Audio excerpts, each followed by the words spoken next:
Well, welcome. Thank you all for coming out today, joining us at the Alaska Center for Spiritual Living. It's great to see everybody here today. The title of my talk today is Building Tomorrow. It's been said that the past is like a canceled check, that the future is like a promissory note, and that today is the only fluid, negotiable instrument that we have. And I think there's a lot of truth to that. My 3 points today are the canceled check, today is a gift, and a better tomorrow. The canceled check. A canceled check, as you, I'm sure, are well aware, is really not worth anything. It's canceled. You can't take it to the bank and get any more money out of it. You can't spend it. You can't do anything with it. But it's not that it never happened. It was written. It is useful in that you can use a canceled check to see what your spending habits are, to analyze where your money is going and what you're doing with it. But it has no monetary value. And the past is like that for us. If we allow the past to control us, then we are giving money to a canceled check. We are giving power to something that shouldn't have any power on us.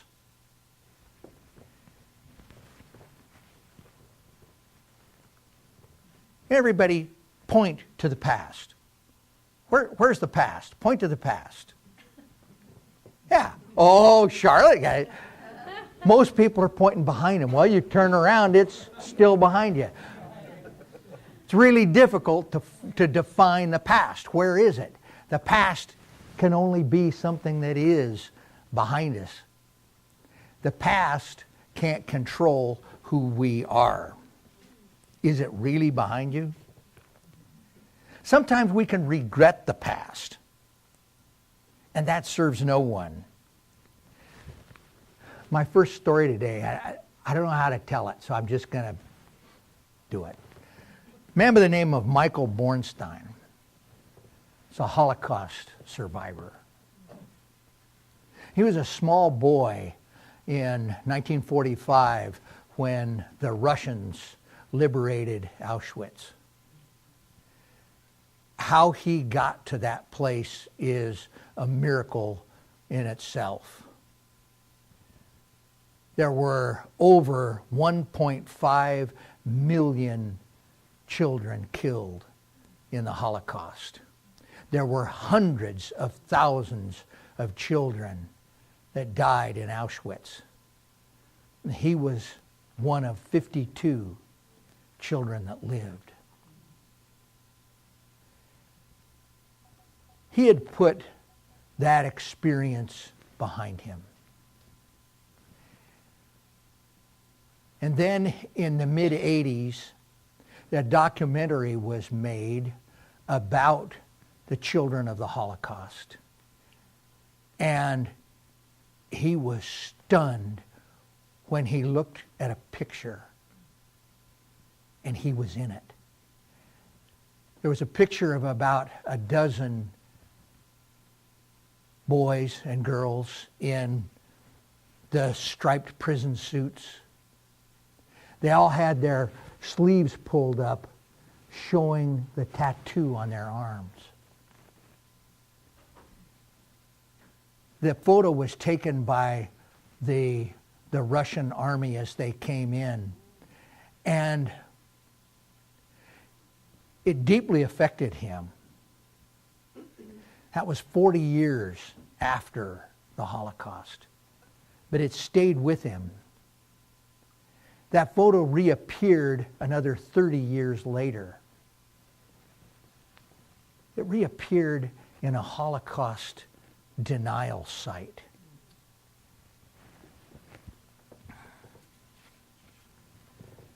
Michael was incensed. For decades, he had been silent about the horrors that he had seen and experienced. No more. the photo sparked something in him. Not anger, but a need to defend the truth. And that's the point that I'm trying to make. It wasn't an anger. He wasn't letting that experience control who he was, but rather he let that experience define him in a new way and give him an impetus to, as he said it, defend the truth from these Holocaust deniers. Michael Bornstein went on to write a book. It was called The Survivors Club. About a month after the Survivors Club book was published, his daughter, who had co-authored the book with him, she happened to be a journalist and helped him do some research to verify the things that he remembered in the book. She got an email, and that email said, "My name is Sophie, and I was in the picture with your father. I was just one seat away from him when that picture was taken." And amazingly, she was less than 70 miles away. After the war, Michael had been able to successfully emigrate to the United States, first in Iowa, and then later on he had moved, and I believe they were in the Philadelphia area. But in this, Sophie was only a few miles away, and so Michael's daughter quickly called her, and they made plans to meet, and she said, "Oh, but you need to know there's another lady in that photograph that lives right near us also." As she found out about this experience, she went to her granddaughter's school, and they had the picture up at that school. And she said, "Why do they have my picture up here?" And one of the school administrators said, "Your picture? No, this is for Mrs. So-and-so, our first grade teacher." And she found out that her granddaughter's first grade teacher was a lady that was next to her in that photograph. And I think we have that picture. This is little Michael. This was Sophie, and the girl above it was you could see them showing their tattoos to the Russians. So they all did have that meeting. They all got together, and we have another picture. And there the three of them are pointing to themselves in the picture 77 years later. But none of the three of them allowed the Holocaust to define who they were. They didn't allow that to control their lives. They were able to go on living. My uncle was a fine man. But he liberated one of the camps. And I don't remember which one. I should. If I would have got the idea for this earlier, I would have called my sisters and found out. But he never recovered. He was never the same man. He was never able to not allow that experience to define his life. And what a sad thing that was. So what my advice is for all of you here today is, let's take those experiences of the past. We can take that regret. We can take all of that and let it go. I hope you'll come next week, because next week my talk is all about forgiveness. Forgiveness of others and self-forgiveness. And that's a big step in being able to move beyond that. The Survivors Club was the name of the book. And I've just given you a tiny fraction of that powerful, powerful story of Michael Bornstein. Point number 2, today is a gift. This moment is eternal, and it is always today. We can only live in today. We can't live in tomorrow. Everybody knows that by now. Tell me, everybody knows. No free beer tomorrow. Tomorrow never gets here.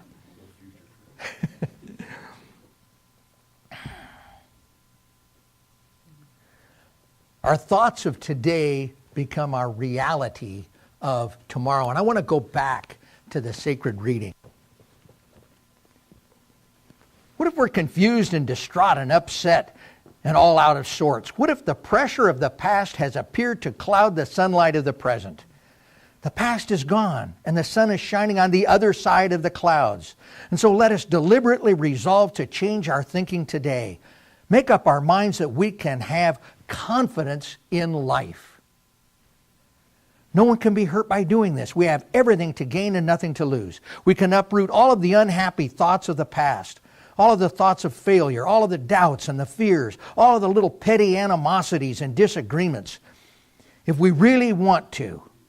And we can create our own future today just by carefully guarding our thoughts.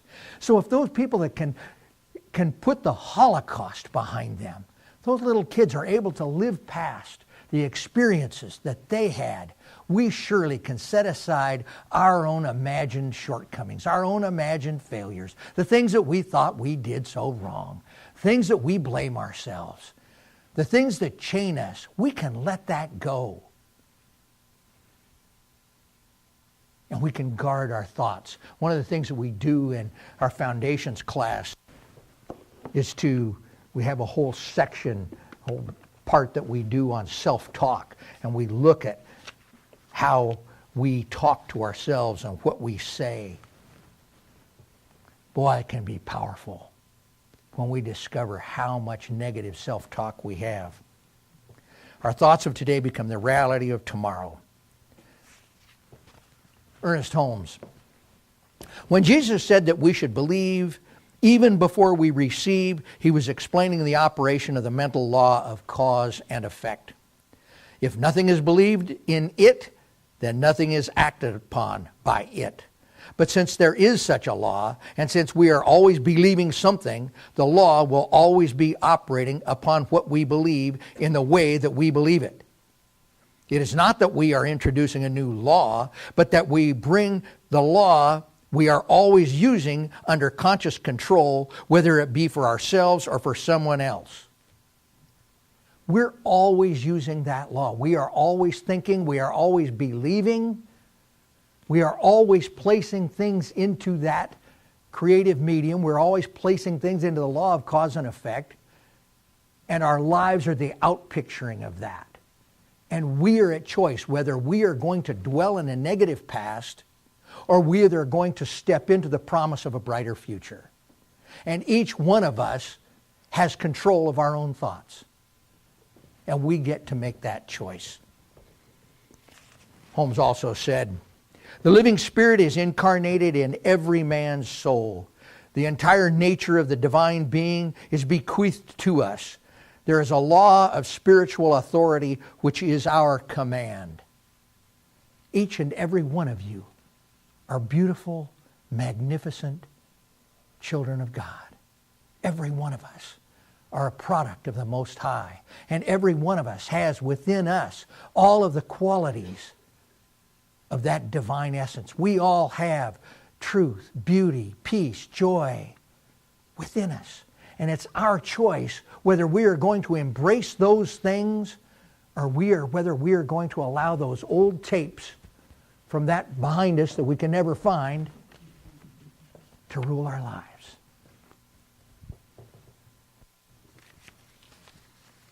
So, a better tomorrow. Many of you know that I enjoy fly fishing. What many of you may not know is that I also enjoy fly tying. It's not something I get a lot of practice at these days. I seem to be too busy doing other things, but I really enjoy tying flies. Now, my flies are never going to win an award. My flies are really bad. For one thing, I I only use natural materials. You know, today they have these synthetics you can buy, Flashaboo and all of these exotic materials that you can buy, and they're really good looking, and they can make things that really look like an insect. I mean, boy, it makes you want to slap them. They are so accurate there, you know, and they really fool the trout, and all these great new materials. I don't use any of that. I use hooks, I use thread, and I would use silk if I could still get it, but almost forced today to use nylon for thread. And then I use the minimal. And I use fur and feathers. You know, you can buy optics today. If you're going to tie a fly that represents a little smolt or a small fish, you know, you can buy optics all the way down to 2 millimeters, and you can glue those on, and boy, they look just like eyes. I mean, whoa, it doesn't make you want to touch the thing.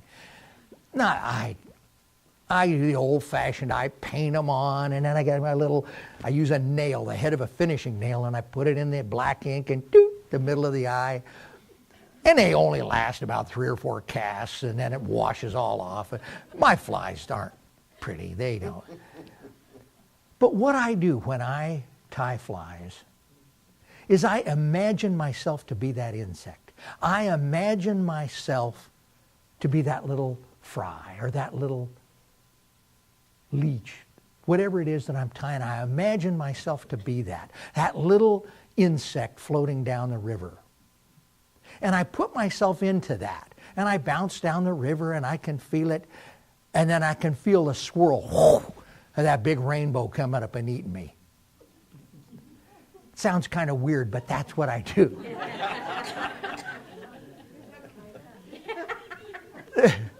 It's kind of a stretch, but the point that I'm trying to make here is that out of nothing but fur and feathers, I create something that is meaningful to me, and sometimes I even catch a fish with it. And the older I get, the less I care about catching the fish, and the more I enjoy just being out there with my ugly flies. But that we can all create something out of nothing. We all have it within us to create that, something from nothing.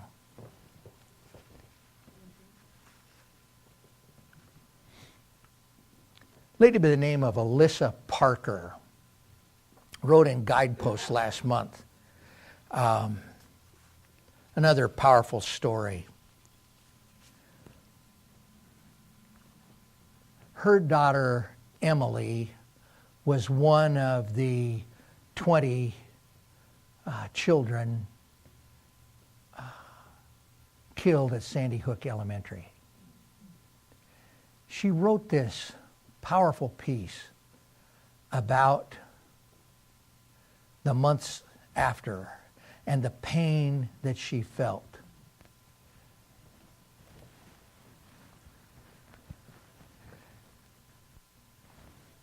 She was devastated, obviously. And in the depth of her grief, she turned to prayer and meditation. And in that, what came to her was this strong urge to contact the shooter's father. And she rejected it, but it just kept coming up.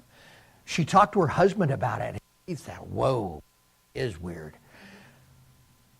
But it persisted. And so finally, through an intermediary, she set up a meeting with Peter Lanza. And she and her husband went, and she walked into the room, and she was tense, and she was afraid, and she didn't know what she was going to say. And then she looked at Peter Lanza, and she knew that he hurt just as much as she did. They introduced themselves, and she could tell he was trembling, and he hurt as much as she did.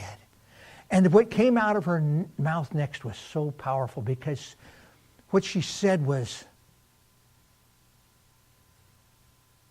I know you lost a son too. Why did he do it? And when Peter heard that and he was recognized,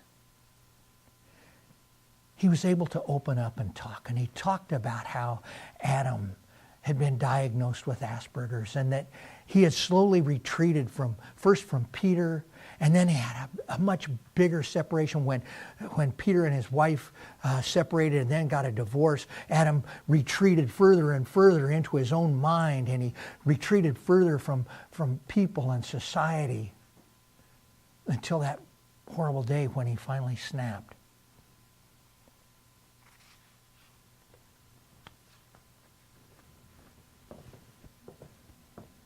And it was in that meeting that Emily was the little girl, that Alyssa realized that Emily's death was much bigger than her family.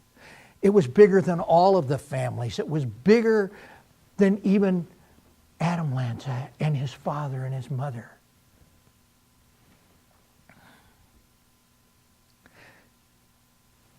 Last month, 2 months ago. 5 years after the horror of that day, I still miss Emily intensely. But that only strengthens my resolve to be the best mother that I can be for Madeline and Samantha, her 2 smaller daughters. My grief, still crushing at times, no longer defines me. I am defined by my relationship to God.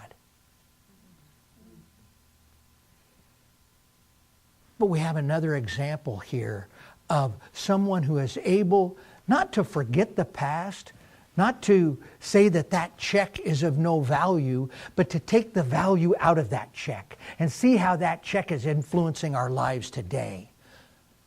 And to see how we are operating from it and to make the decisions to do the things that are necessary to heal from it. Now, Alyssa has gone on, and she and her husband have created a thing, and it's called the Emily Parker Art Connection. And it provides funding for art classes for underprivileged kids and for inner city kids that would have no opportunity to experience art at all. They funded a thing called Emily's Shady Spot Playground. The school was torn down, and they've created a playground, and there's a place in the playground that's called Emily's Shady Spot. And Alyssa has written a book called An Unseen Angel, where she talks about that.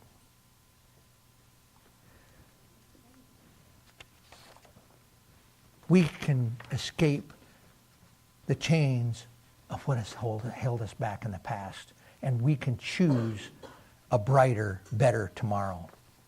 My conclusion, this is also from Ernest Holmes, Living the Science of Mind.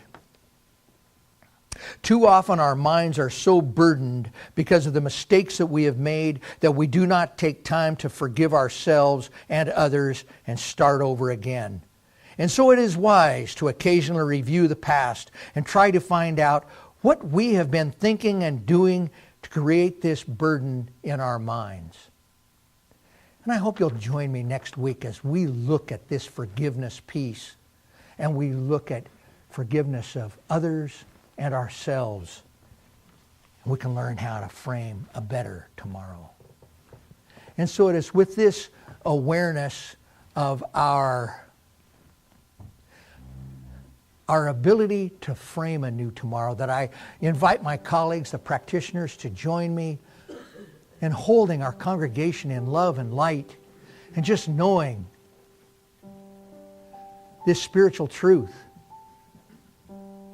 We do not deny the effects of the world, just as we don't deny a canceled check.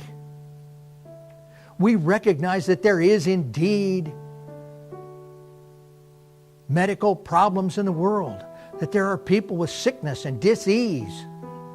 But we also know that there is a pattern within each and every one of us that is perfect, a spiritual pattern of perfection. It is that spiritual pattern of perfection that I call forth now for anyone experiencing dis-ease, discomfort, a medical situation.